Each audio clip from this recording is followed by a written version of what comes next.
আম্বিয়ায়ে কেরাম সাহাবায়ে কেরাম তাবিঈন তাবিঈন মুজতাহিদিন সাইয়্যিদুল সালিহিন উলামায়ে মুতাকাদ্দিমিন উলামায়ে মুতাআখিরিন আমাদের মা বাপ দাদা দাদি নানা নানি শ্বশুর শাশুড়ি আত্মীয় স্বজন ইয়া আল্লাহ আমাদের নসিব দুনিয়া থেকে দুনিয়া কবর আল্লাহ তাদের জীবনের সমস্ত গুনাহ তাদের মাফ করে দিন হে আল্লাহ আপনি আমাদেরকে দুনিয়া জীবিত রেখেছেন হে আল্লাহ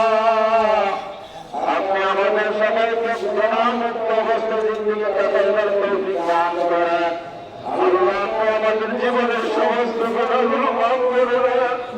হে আল্লাহ আমাদেরকে পরিমাণ গুনাহ আল্লাহ দূরের কেউ জানেন আমাদের কোনো লোক আমাদের